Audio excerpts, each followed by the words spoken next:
Very warm welcome to this week's Bromsgrove and Droitwich Standard podcast with me, Tristan Harris. Now, if you're on the school summer holidays, we're a couple of weeks in now. I think we're about halfway through. So pretty soon, parents will be thinking about September, the dreaded September, the shoe shopping, the getting the uniform. And with me today, I've got Kristina and Lorraine Murphy from the Rubery Swop Shop. Hello, both. Hello. Hello, Tristan. Now, this was set up a few years ago. Was it 2015, was it? No, it's only been established since November 2018. To November 2018, so this story is even more incredible. And what it was the Rubery Swop Shop was set up in Rubery initially to help parents out with uniform. So obviously it goes swings and roundabouts, doesn't it? You'll get obviously the rough and tumble children who put holes in their trousers and jumpers and things, and then you'll get others who get all the way through their school life and their jumpers and blazers are pristine. Absolutely. So they're the people who obviously you want to donate. And what happens is parents donate uniform that's no longer needed, whether they've outgrown it or whether they've moved on to a different school. And then you check it, wash it, and redistribute it, don't you? That's right, although our main kind of donor at the moment is schools themselves.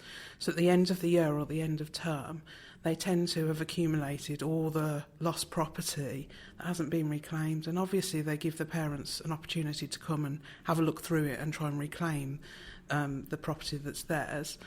But often there's bags and bags and bags of it. So we go along and pick it up for them. And that's good. So, because there's no point in sitting in some secretary's office somewhere. It might as well be put to good use.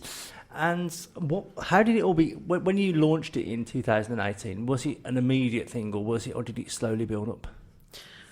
Well, initially, the idea came to me when I was on an exclusion appeal hearing at school.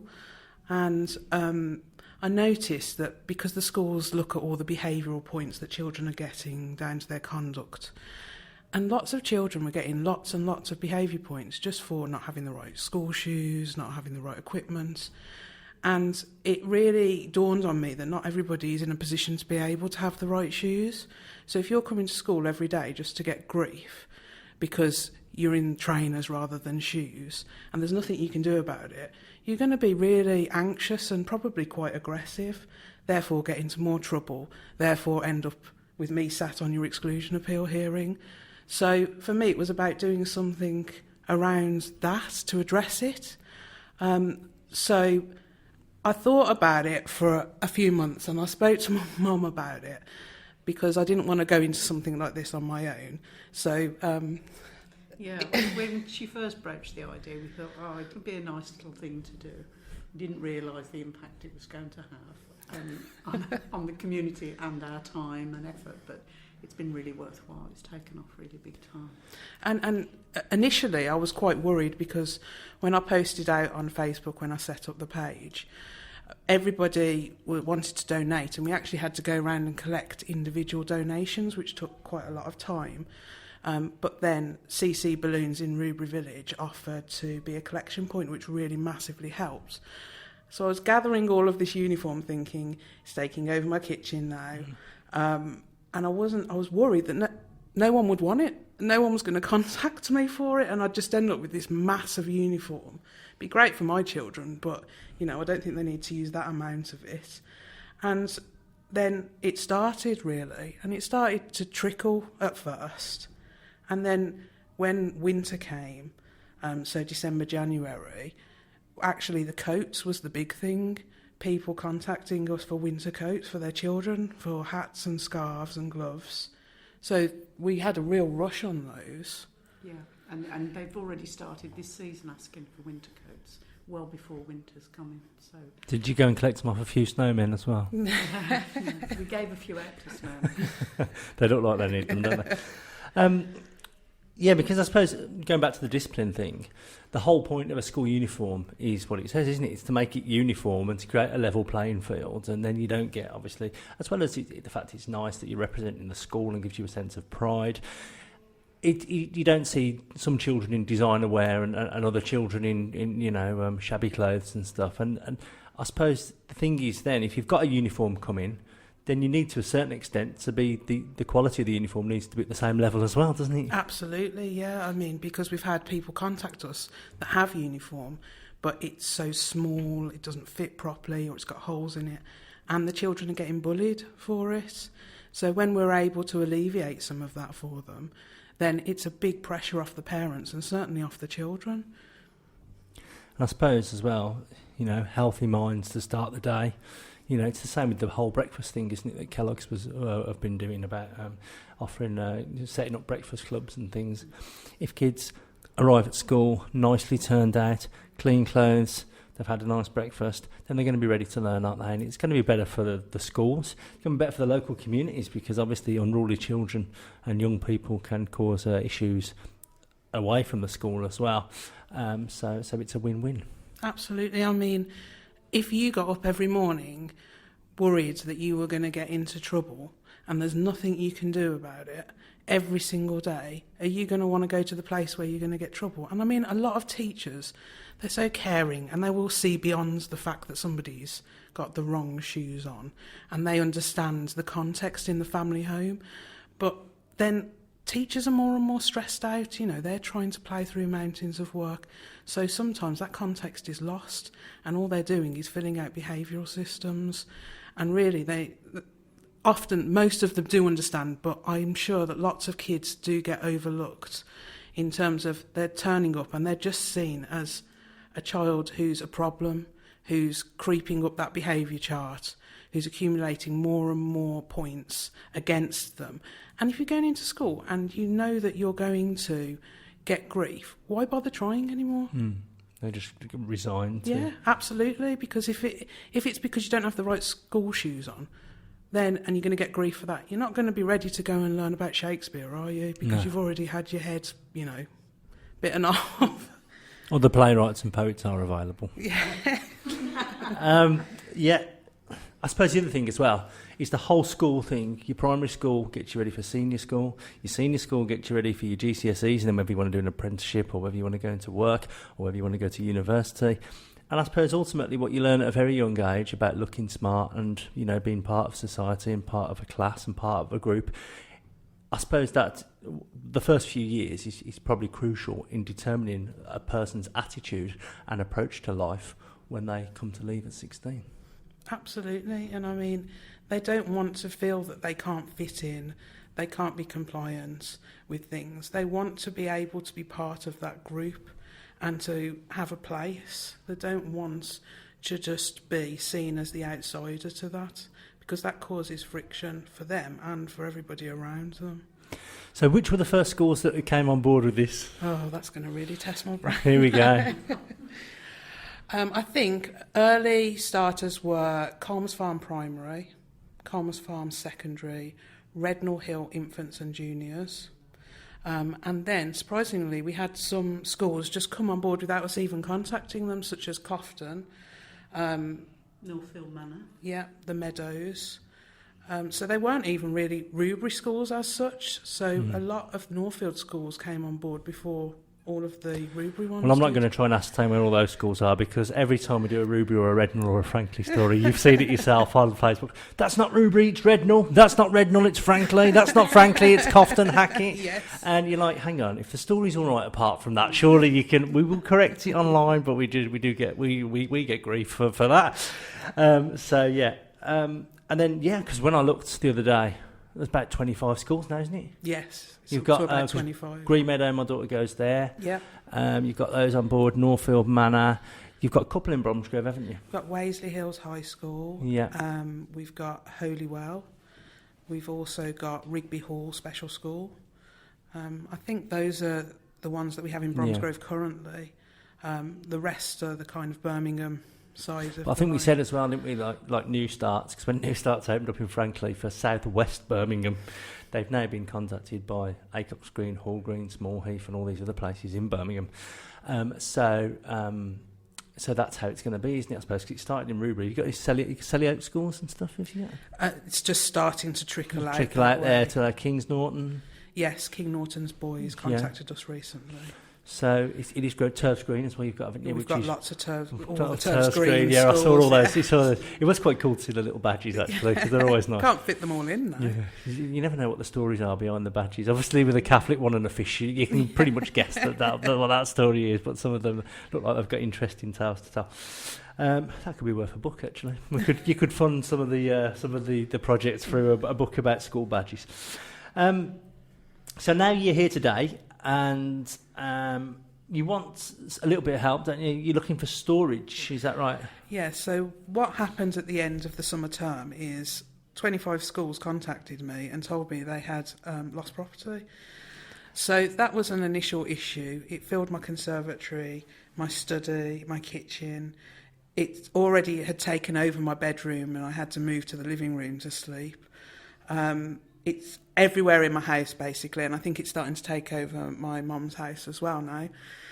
But then, also on top of that, the local community, the donations that have been pouring in from them is just overwhelming. When CC Balloons contacted us and said we needed a removal truck to come and get the donations, I thought they were joking. So my dad went down to collect from CC Balloons and then phoned my mum. And if you would like to... Yeah, he was ranting a little bit and he said he's got a people carrier. He said, I've collected 16 black bin bag full of school uniform. Where do you want it? We hadn't really got anywhere to put it. So it ended up back in your house, didn't it? Yeah. But that was just one collection. You should have said to him, look, if you carry on ranting at me like this, you're going to find yourself in an exclusion hearing. We will not tolerate behaviour like that in this household. So it's good that social media, it's the key, isn't it? It is the key. Every single thing we do, when we put it on Instagram, Facebook, Twitter, you get a brilliant response. And we're hoping this one will be the same. So you're looking for... Have you got any... I don't suppose there is any preferences as to where the storage unit will be? Well, ideally, as local as possible. As local to Rubery, yeah? Yes. One, just for logistics for myself and my mum. But also the fact that I do want to keep it at the heart of Rubery community, because actually it's them that make it happen with their donations, and also recently supporting with all the washing of the 25 schools worth of lost property. It's massive. And I want it to be about Rubery supporting other communities as well, rather than it's just a name. Because we have got a nice Rubery community as well. I go to the PACT meetings, they're always well attended. Every time I go to Rubery, it's always a great atmosphere and stuff. But as well, I suppose there will be more schools out there. Obviously, you probably want the storage unit first before we say this. Absolutely, 100%. But there are going to be more South Birmingham schools and Bromsgrove schools that, I mean, God, I don't even get started on the Bromsgrove, the amount of first schools and middle schools in Bromsgrove. But, I mean, it's a good thing. Or I suppose the other option is to maybe get like a sister organisation, and if somebody in Bromsgrove is interested in doing this, they could always, because you're the go-to person now with how to do this, they could contact you and set up a similar one in Bromsgrove, couldn't they? I mean, they could do, but I think what we'd be keen to avoid is any conflicts. The bonus about having everything coming into a central location is that so many of the schools share the colours. Yeah. And therefore, if one school's lost property doesn't have it, the likelihood is that another one's will, so we can always provide it. And we're keen, obviously, to expand, but as you've rightly said, in terms of the storage capacity, it needs to go from my home, because I'm literally sleeping in a bed with bin bags around it at the moment. Yeah. So what we've looked at is there's an old double garage at the back of where I live, and we've cleared all of that out. But obviously it's a very old garage. It's, run down, and we really need some people with the skills to come and support us to actually make that usable to store the clothing in. So will that be sufficient for your needs, or will you need another storage? I think that would support us probably for... it really depends. Judging by the last 9 months. So I think it's a short-term fix to buy us 12 to 18 months to then look for more permanent storage. You could have one of a similar size, and then you could say schools A to J are in this one, yeah. K to P are in the other one, and the people will know where to go. Okay, so let's just recap. We need storage space, long term, but short term there's a double garage. If there's any tradespeople out there who'd just be willing to give a little bit of time, help the community, I dare say we'll be doing a follow-up story, so a little name in the paper could help, and on the website. And then what's the best way to get in contact with you? Through the Facebook page? Through the Facebook page would be preferable, yes. Okay, so it's the Rubery Swop Shop Facebook page. Dead easy to find. There's loads of lists on there of schools that are already involved. Obviously, if schools are in a position where they think they might want to join as well, hopefully we'll get the storage space sorted first and then grow this massive operation and extend it. Then if there's schools in Bromsgrove or the surrounding areas, or more South Birmingham, as you said, it's trickling out to Selly Oak and Kings Norton and Bourneville and stuff, then they can obviously be part of it as well. And it's a win-win, isn't it? Because the kids who you've seen in the exclusion hearings, hopefully there'll be less of them. I mean, we can't say that it's going to be a dramatic change to start with, but it will be a start. And anything that you can do to help anyone, please get in contact with Kristina through the Rubery Swop Shop Facebook page. We'll put a story online as well, and we're going to share it around, aren't we? We're going to share this around, and we'll find that storage shop. I'm convinced that we'll get that storage. I hope and so. And then we can do that. Could I just mention that you don't have to have clothes to donate to ask for uniform. You can be given uniform even if you don't have anything to donate. That's the other thing, because there might be parents, well, there probably will be parents listening to this who are thinking, oh my God, counting down the days, where are we today? We're on the 7th of August. They'll be thinking, oh no, it's less than a month till the kids go back and I'm really in no position to be getting uniforms. So if you are in need of help as well, please get in contact with Rubery Swop Shop, and you'll be doing Kristina a favour in a way, because there'll be one less black bag if you come and take a few clothes. Definitely. So yeah, and obviously just it's all for the kids at the end of the day, isn't it? Absolutely, 100%. You know what I mean? But also for the parents, because it's stressful having children. Yeah. It's hard to provide sometimes, and it's okay to ask for help. So and sorry, everything is free. Everything No is free. charge, anything. No charging. And do you need volunteers, by the way? Before we're here. At the moment, until we've got the storage capability, volunteers, I mean, there's only so many people I can fit in my house with single file around it at the moment. So I think eventually we will want to ask for volunteers, but the washers have been amazing. And also I'd really like to mention New Starts in Frankley, because they've really helped us. Previously, we've had to actually drop off each individual order, and we've been doing that for months and months. But they've allowed us to drop off all the bags to them so that we can focus on the people who might have more logistical problems accessing it further afield.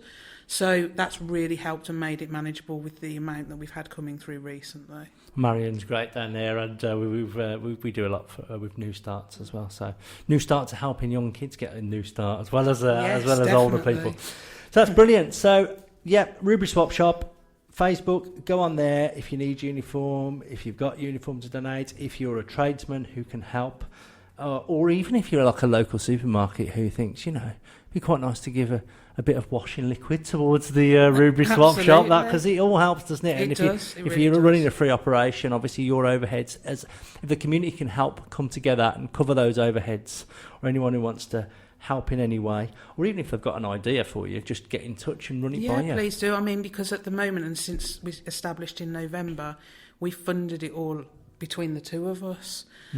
So we haven't received any grants, any funding off anybody. So it is literally us just buying the powder, paying the water bill. So anything can help, really. Okay. Well, thanks for joining us. Are you happy to sit and chat for a little bit through some news stories? Yeah, that's fine. Okay. Right, this came in yesterday. Now, this is one of the most shocking stories we've covered in a long time. A Bromsgrove man's been arrested in connection with one of the largest ever seizures of heroin in the UK. The £40 million worth of the Class A drug was picked up on a container vessel heading for Antwerp in Belgium. The ship docked at Felixstowe on Thursday. The following day, the Border Force officers and National Crime Agency removed a container, and they found 398 kilos of heroin concealed in it. The drugs were covered with towels and bathrobes, of all things. The heroin was removed and the container returned to the vessel. which was carried on to the port of Antwerp. On arrival, the container was collected by a lorry and taken to Rotterdam, all the time under police surveillance. So these guys would have had no idea that the officers were following them. And then on Sunday, as suspects took steps to unload the contents, the Dutch police moved in and arrested 2 people. At the same time, National Crime Agency officers in the UK arrested a man from Bromsgrove who's currently being quizzed by officers. The drugs would be worth at least £9 million to organised criminals, but then when they went to UK or European countries for street value, you're talking £40 million. Now, obviously, this will be a legal case going on, so we don't want to comment too much, but it is good news that those drugs are off the streets, because they can cause such devastation to, £40 million worth of drugs. Spread that out to the amount of devastation to families. Another big story, a popular Bromsgrove wine bar has been put up for sale for £1.5 million, just 2 years after it opened. Independent restaurant St John's Wine Rooms, which boasts a net profit of approximately £200,000 a year, is currently being listed on the Sydney Phillips website. The St John Street venue is described by chartered surveyors as being adjoined to an historic Georgian house, which is currently unused to its full potential. The site also offers potential buyers a huge scope for further development. It's got excellent outside space, and it's even got a roof terrace with a beautiful view over Bromsgrove and the church. It is a fantastic place. It only started in 2017. And I suppose when you start a wine bar or a pub, you never know how the community's going to go. Are they going to visit it? Are they going to just shun it? But this one captured the imagination. We did try and contact wine bar owner David McNally to ask him for a statement, but he didn't want to comment at this time. If you want to go onto our website, bromsgravestandard.co.uk, it is our best read story of the week so far.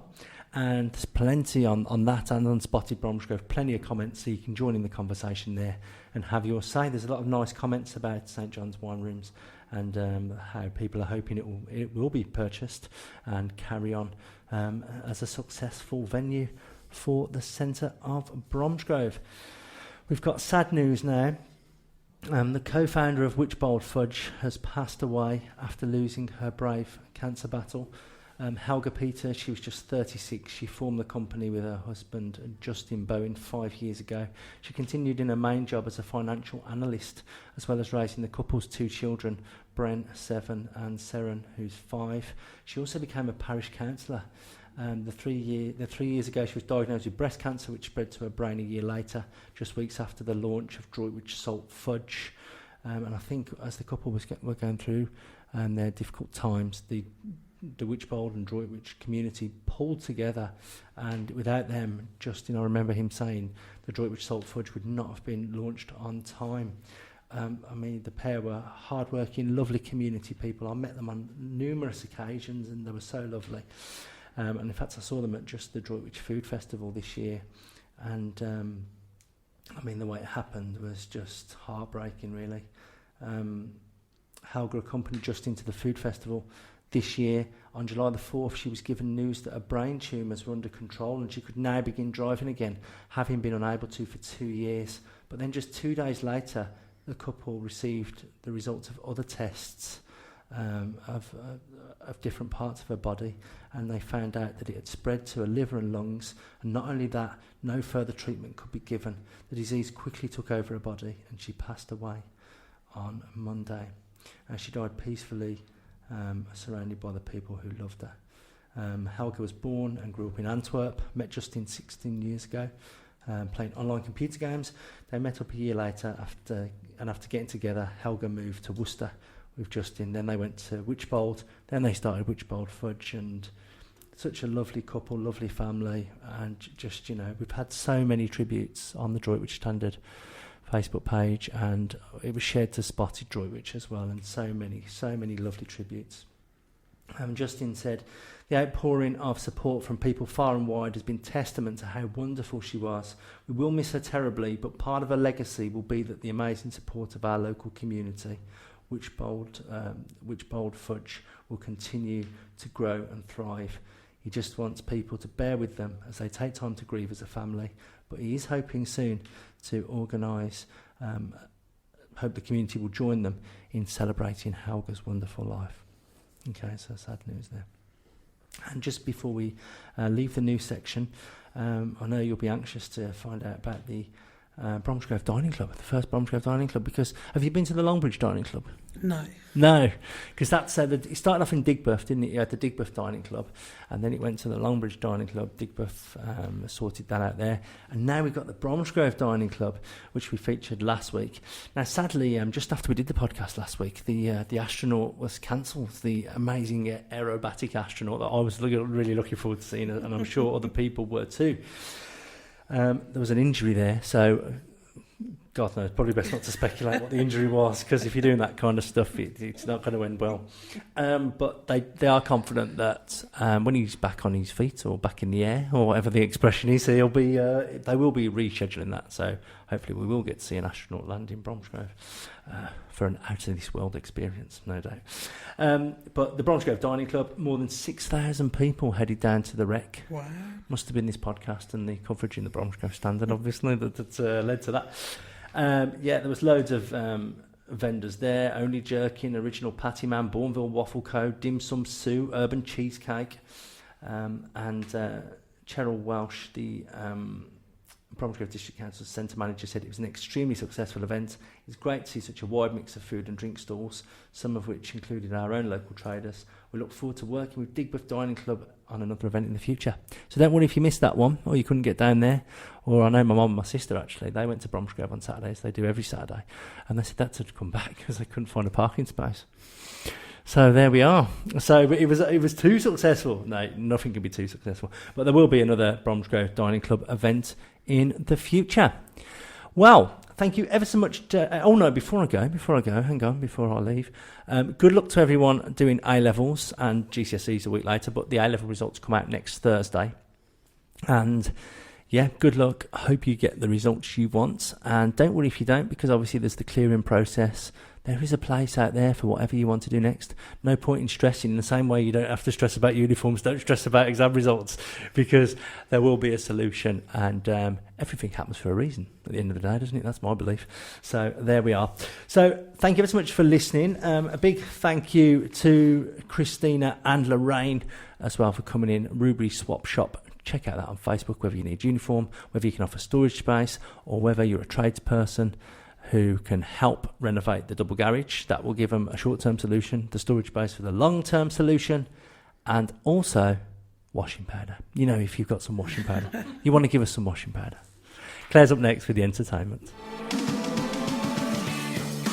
For all the things to do and see this week, it's Claire Bullivant with this week's What's On Guide. Thanks, Tristan. Yes, we've got some really fun events to look forward to this weekend in the Bromsgrove and Droitwich areas. Starting off on Paper Day, that's Friday, the 9th of August, the day your standard is delivered. 2 great live music events happening on Friday night I don't want you to miss out on. First is Free Spirit Sounds, live music at the Hot Pole Inn in Bromsgrove. Always a great time there. And I've heard these guys are amazing, so do check them out. Then also we've got Cookie putting on a show at number 3A in Aston Fields. That's always a great show too. I've seen Cookie perform before. Love her. Then on Saturday, the 10th of August, Upton Warren Sailing Club are inviting you to come and try sailing for free. It's 12 noon until 5 p.m. and it's at the Aztec Adventure Centre in Upton Warren.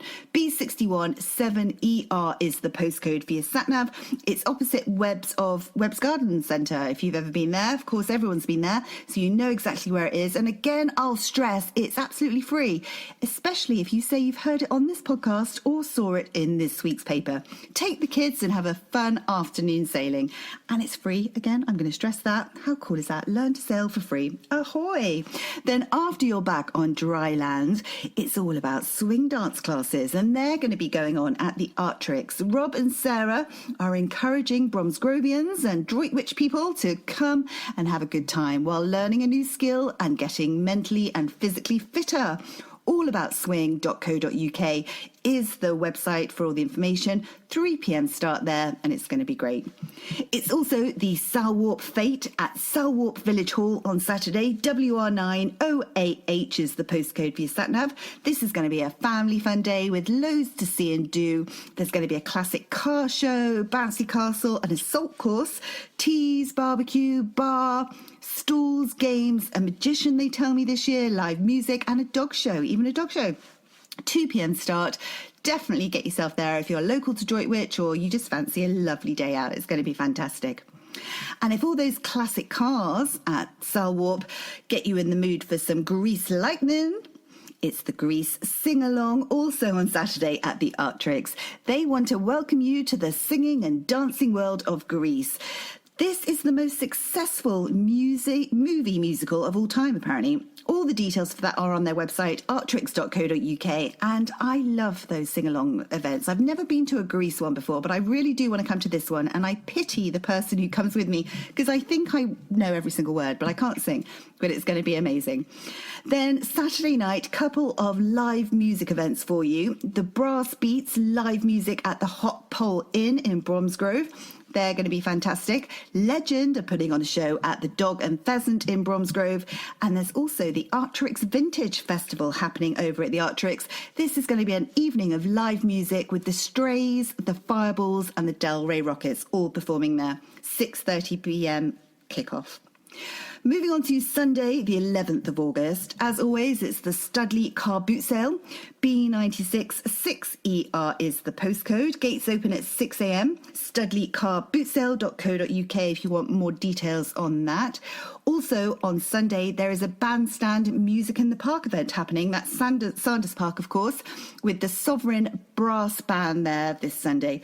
Take a deck chair, take a stroll around the park from 2:30 until 4:30. It's totally free. And what a lovely way to spend a Sunday afternoon. And there's quite a few fun things happening in Sanders Park actually over the next week or so. I'll mention a couple next week. On Tuesday, the 13th of August, there's summer fun in the park. Sanders Park, remember, this is with the Circus Chaos workshops and heaps of equipment to play, learn and fun for all ages, they tell me, from 6 to 106, with the help of professional performer Steve Chaos. It's all going to be going on there 12 noon until 4 p.m. And then on Thursday, the 15th of August, it's summer fun in the park with the Owl Man. I love this guy, 11 a.m. until 4 p.m. And you can experience a close and personal encounter with his magnificent birds of prey. Have a lovely week, everyone. Back to you in the studio, Tristan. You're listening to the Bromsgrove Standard Podcast because you have impeccable taste. Thanks, Claire. Loads going on again in Bromsgrove, Droitwich and Rubery. So make sure you get yourself to some of those events. Big thank you again to Kristina and Lorraine for coming in from the Rubery Swop Shop. And also, thanks for listening. Remember, if you want daily updates in Bromsgrove and Droitwich, check out our websites, bromsgrovestandard.co.uk and droitwichstandard.co.uk. There's also contact details on there if you want to get in touch, either about anything on our websites or on this podcast. If you fancy a spot on this podcast, if you've got something you want to shout about across Bromsgrove, Droitwich, Rubery and the surrounding areas, please get in touch and we'll do our best to get you on. And you too can be part of this wonderful concept. I'm off for a little break in the Isle of Wight, so I won't be here next week. I expect Harry will be here next week. But in the meantime, everybody, have a great week. And remember, if you want to join in the conversation, follow us on Facebook, Twitter and Instagram. And I'll see you in a couple of weeks.